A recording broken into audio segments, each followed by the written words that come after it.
Oh, hold on.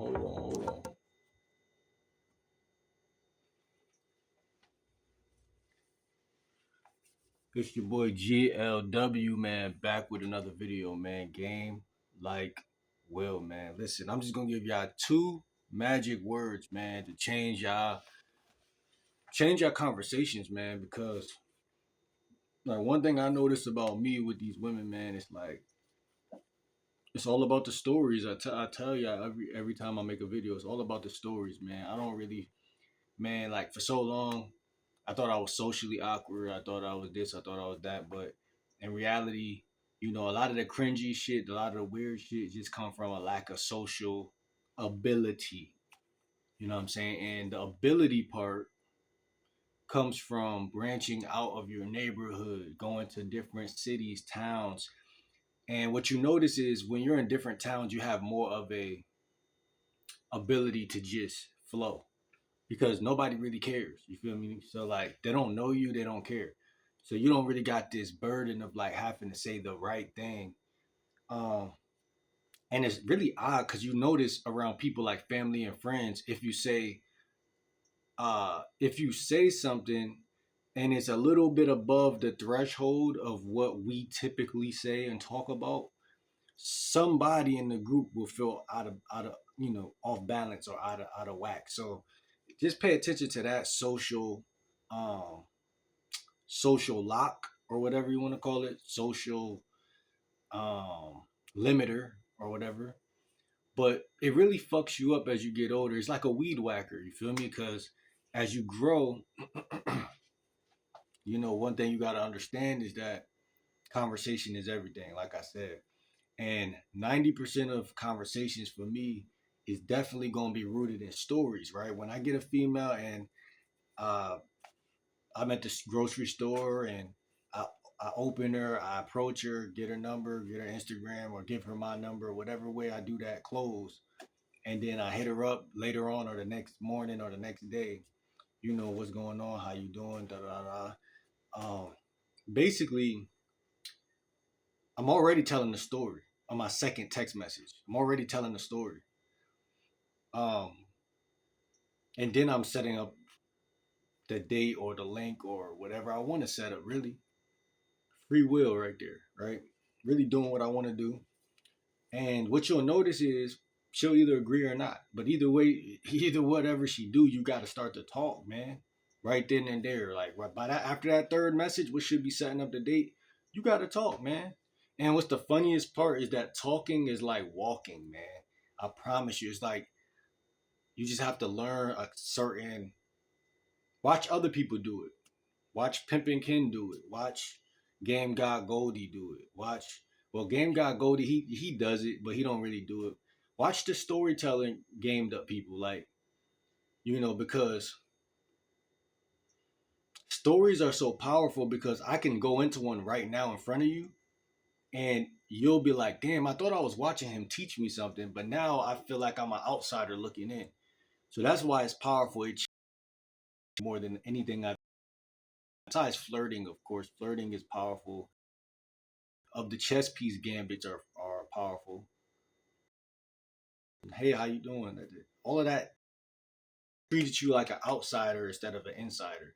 When I make these videos, I have this real insider vibe where I'm like very warm and telling people information, but in a person is in the boxing ring or in the field or in the grocery store, it's like you're seeing because again, the game makes you more. It's like having on your shoulder pads. You ready to play the game, and so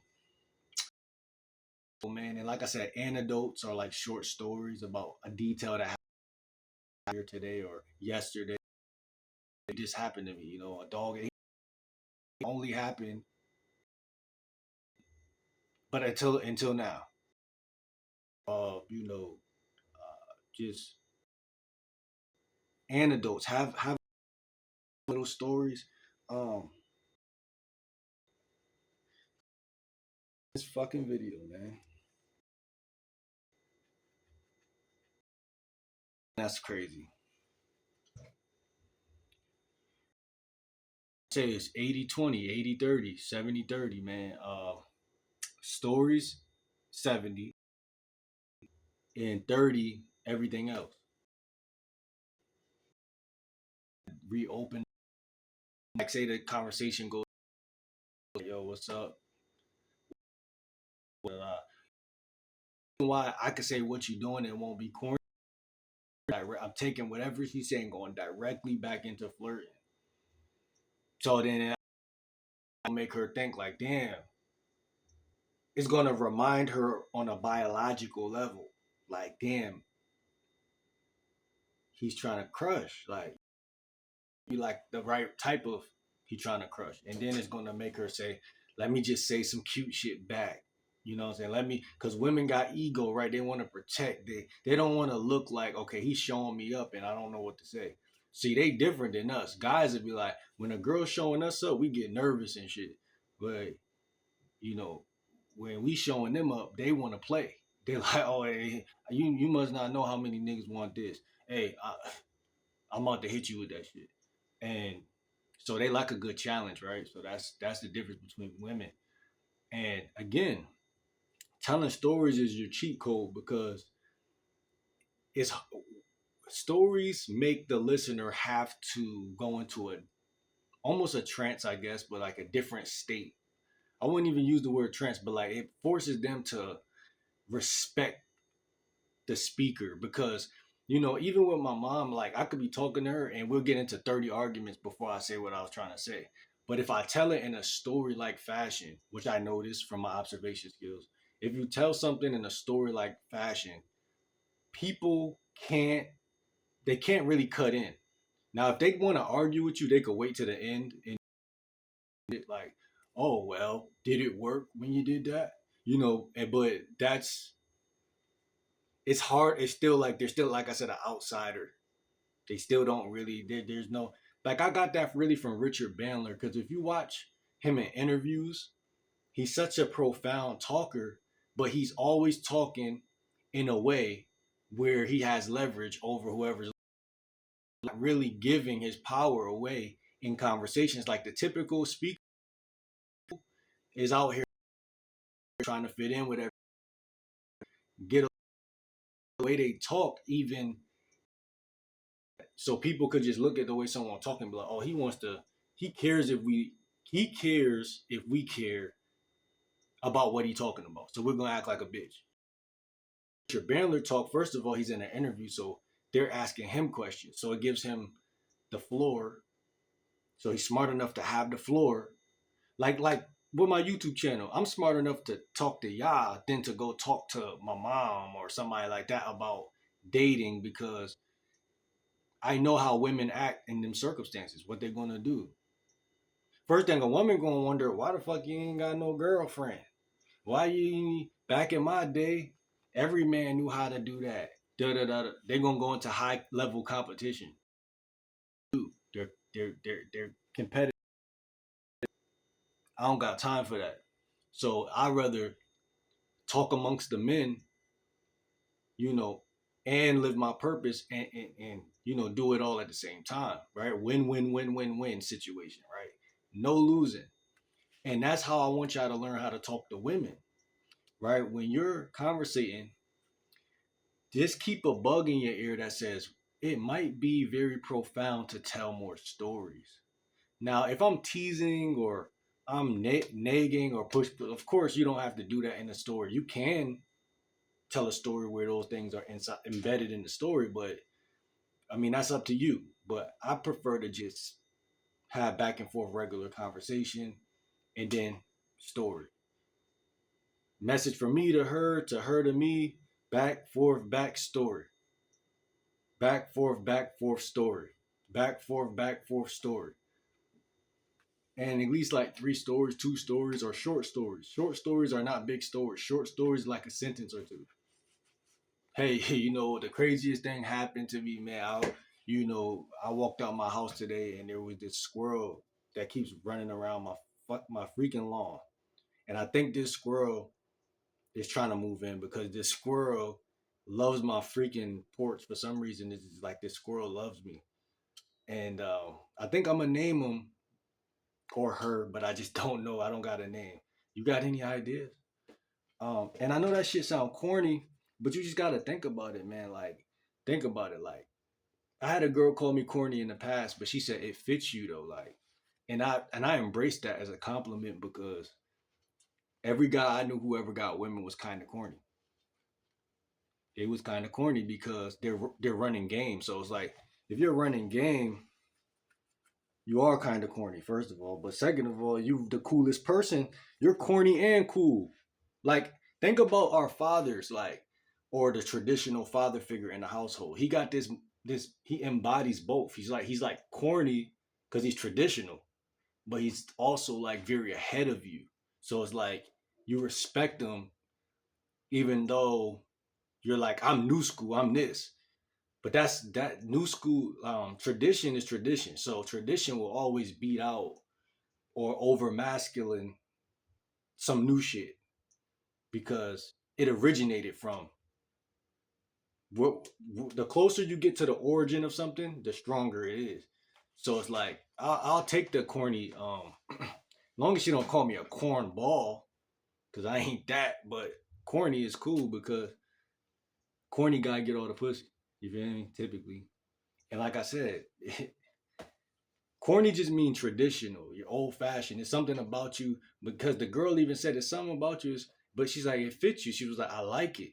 And then we talked longer, and then I could tell she really was feeling me for real. Like, cause like I think I was flirting and I was saying things like, yeah, like I was just being extra mushy, like a old '80s song or some shit, being mad mushy. And she like, you corny, but I like it. Like it was like one of those. So it was like, you know what I'm saying? That's never be judgmental of yourself. You feel me? Because even with telling stories, that's what be people problem. They think, how is it going to be received? You got to cut off from the part of you that give a fuck how it's going to be received because you don't know how it's going to be received. And it doesn't matter how she receives it because the conscious mind and the subconscious mind is two different things. So someone could say he's ugly and still want to fuck him because consciously you think that, but subconsciously it's something else, right? So that's what it is. So like, never let a woman tell you anything because it just doesn't matter because she's not a guy. She's not a guy. So a lot of nowadays, what you have is a lot of women who speak for men and they tell men how they should feel. And if she likes you, she will listen. You're as you, ever you think about guard. The stuff that I realize is typically a than what my aunts would say. Than what because I think lines up with for instance, like if a girl don't like you, that's what your mother would tell you or some shit. But that's ever really. Um, they go out despite whether to get or achieve, and they don't chase it, switch of whatever they're doing, and algorithm of whatever. That's more so the method to the madness. So that's kind of what I want to say. Missing something I was trying to say, but tell stories. So Will, what type of story telling us to tell stories every time? But like, what type of tell stories? Then isn't she just gonna think, well, listen, it could happen. So look, you really want to tell personal experiences and funny um, experiences. So lean into those two, personal and funny. Tell a little and experience that you had. Hey, I was you know, minding my own business. Finally, right? For once. And it was just, and she was beelining towards me. She was just like walking towards me. And she almost scared me for a second. But, it you, like, go into like, um, an icebreaker, which was like me just saying, "Hey, what's up?" And when I said, "Hey, what's up?" she started to tell me like how good looking I was and that she thought I was like the sexiest guy in the world. And I don't know. Look, and what I'm basically doing is telling a funny story. So I'm talking about how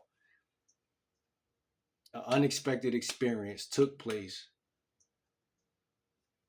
and this is what happened, and how misreading of her body language turned into a I can't even think. Turned into a funny story, basically. How a misreading of her body language turned into a funny story. That's a funny story. You could tell a personal story, which is listen, I got to the register. I had nothing but fruit in my basket. And the clerk, which was a woman, said, "Wow, you got all this fruit in here." So then I'm like, "Yeah, I don't eat anything but fruit, right?" And then she's like, "Oh, wow, okay, that's good. That's healthy." Da da da. I'm like, "Yeah, but you know, my mom and aunts are always telling me to eat about the protein." And so she gets to tell her that she's healthy, but she eat a little protein too. But naturopath doctor, and it's more about the blood type. So she started to take me up on this conversation. So then that's when wow, I mean, I tried to get a naturopath doctor before. It costs a little money, don't it?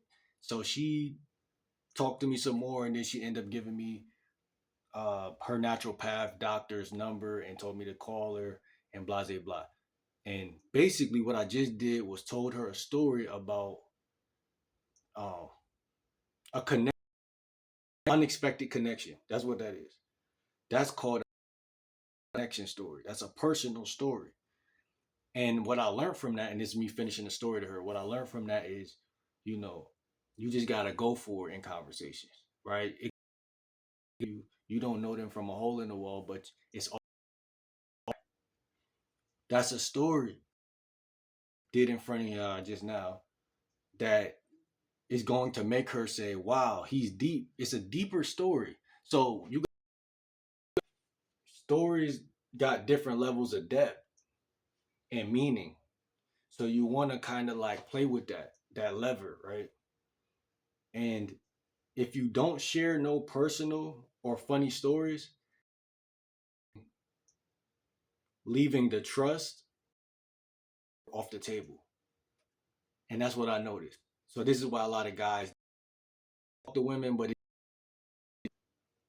it always breaks off because you're not watching the relationship that is, which is the trust and the comfort, which is the and you get that by telling stories that are personal or funny.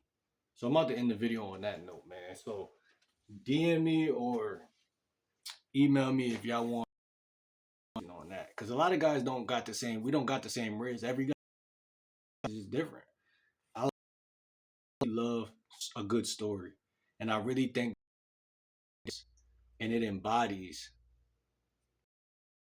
It really does. A little bit of entertainment in there, put a little meaning in there. Like, yeah, I really found out. Like, you just gotta go for it. I used to be socially awkward, but I found out, man, you just gotta go for it, and that's she's gonna feel way more connected to you.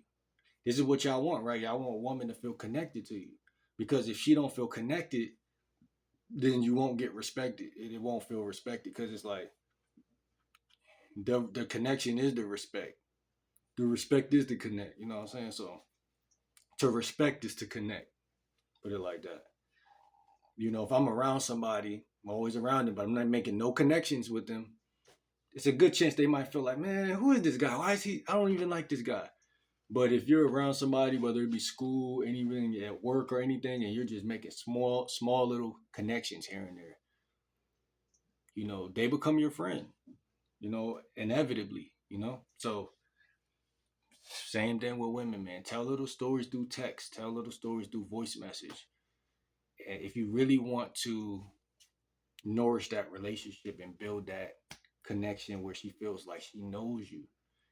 And then she'll definitely go out on a date with you. She'll definitely want to pull up because y'all have connected on things that psychologically make sense. Like, oh, he told me about this or he told me about that.